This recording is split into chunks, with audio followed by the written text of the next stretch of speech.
The Britain that is going to be forged in the white heat of this revolution will be no place for restrictive practices or for outdated methods on either side of industry. Harold Wilson is one of our greatest prime ministers. Because there is no room for Luddites in a socialist party. This hangover, if you like, from the Victorian era was still there. The only result will be that Britain will become a stagnant backwater. Wilson moved the Labour Party forward 40 years in a 40-minute speech. Not so rich in facilities for training scientists and technologists that we can let this brain drain continue. Harold Wilson frightened the life out of them. It changed the Tory party. We want those of you who have left Britain to think about coming back. The year is 1963. We're in Scarborough at the Labour Party conference.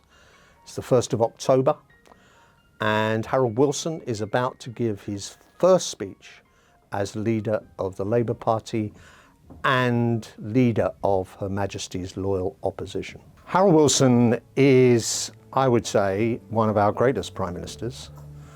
Not many other people would say that, but not many other people have studied him to the extent that I have to write his biography. By this stage, 1963, he wasn't even prime minister. He had been successful at everything he'd done as a student, as a civil servant, as a cabinet minister under Attlee. And he's making a speech, by the way, as leader of the opposition, not as a prime minister, the speech that almost anyone of my generation and probably subsequent generations, the only speech at a party conference they can ever remember. He wrote every word. I mean, there was no speechwriter, there was no special advisors writing it. He wrote it himself, every word of it. Not so rich in facilities for training scientists and technologists that we can let this brain drain continue.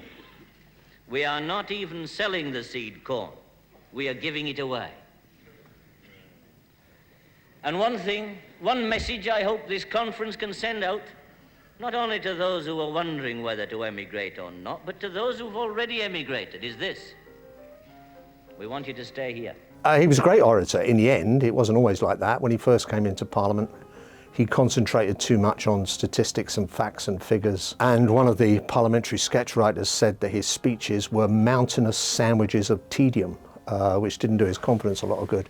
He kind of taught himself, as he taught himself most things, and he had an extraordinary brain. He was the most successful student of his generation at Oxford. He taught himself how to be a good orator, and part of it was not him adopting a persona, but him discarding a persona. He felt, a Huddersfield boy from Yorkshire, that the way to succeed in politics was to speak with a plummy voice, just like Attlee did, in many ways his mentor. And if you listen to the early clips, that's how he talks, and that's how he thought that politicians had to act. Well, if it turned out to be a really serious recession or depression, I don't say that it will be. I think that's very doubtful. It was only when he discarded that and went back to being the lad from Huddersfield that he relaxed into the role he was in. As I made clear that night, I don't mind him manoeuvring within the Conservative Party.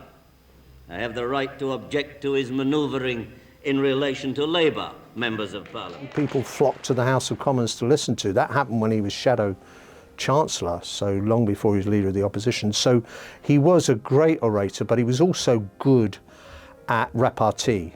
He was the first Prime Minister comfortable in front of the cameras, the first Prime Minister of the television age, and the first Prime Minister who could deal with any form of heckler. He's almost like a comedian, because in those days there were very big public meetings in politics, and there were always people there not of the same political persuasion. He could deal with the hecklers, he could deal with the disruption magisterially. I rejoice in the fact that every minute you are interrupting is another 1,000 votes for yes on Friday. And was renowned as a great public speaker. To be frank about one thing, it's no good trying to comfort ourselves with the thought that automation need not happen here, that it's going to create so many problems that we should perhaps put our heads in the sand and let it pass us by. Because there is no room for Luddites in a socialist party. It was at a very special moment. So this is the start of the 60s, and he caught a moment, that moment being a switch from an almost Edwardian. I mean, Wilson was Queen Elizabeth II's fifth Prime Minister, but he was the first educated at a state school. All of his predecessors had been educated at public schools, most of them at Eton. And so there was a new mood around. The public was less deferential. They were fully enfranchised now. We were in the television age, and yet here was a country still being dragged back into the past by a kind of landed gentry, kind of amateurs are better than professionals. This was actually very much the theme of his speech. And he used the analogy of cricket, because shortly before he made that speech, the MCC had ended the distinction between amateurs and professionals. Or to put it in their terms, amateurs were gentlemen, professionals were players. Commissioned officers in the army, that hadn't ended not long before. You bought a commission for your son to be an army officer, no matter how useless they were at it. And he was saying, look, they've abolished it in cricket, but it's still part of our industry and part of our society, and it still holds Britain back. And that really struck a chord with the public. If we try to abstract from the automotive age, the only result will be that Britain will become a stagnant backwater, pitied and condemned by the rest of the world.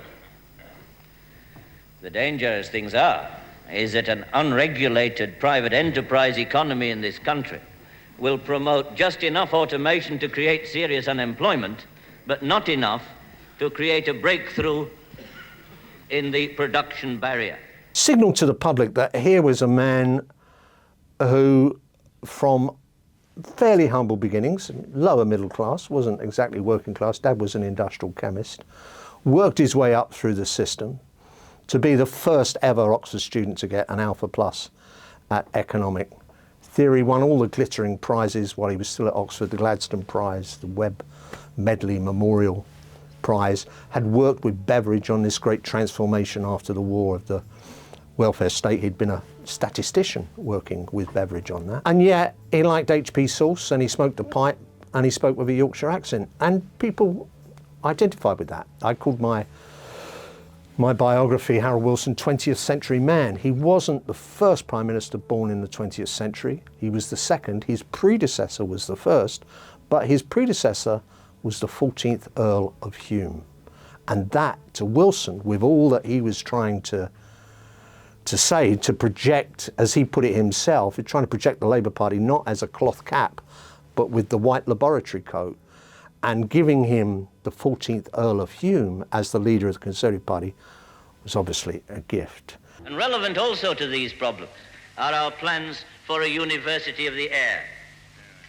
It's designed to provide an opportunity for those who, for one reason or another, have not been able to take advantages of higher education, now to do so, with all the TV and radio and a state-sponsored correspondence course and the facilities of a university for setting and marking papers and conducting examinations and awarding degrees that all these things can provide.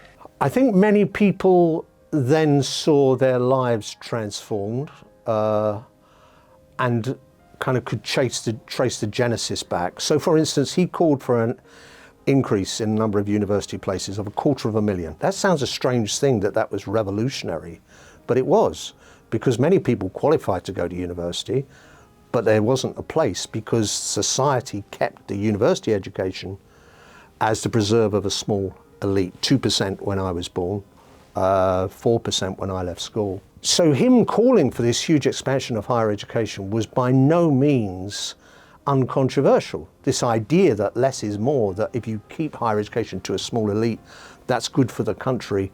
And if all those people who worked and struggled to qualify but then were told, sorry, you can't get your university place, if that caused some grief, well, so what?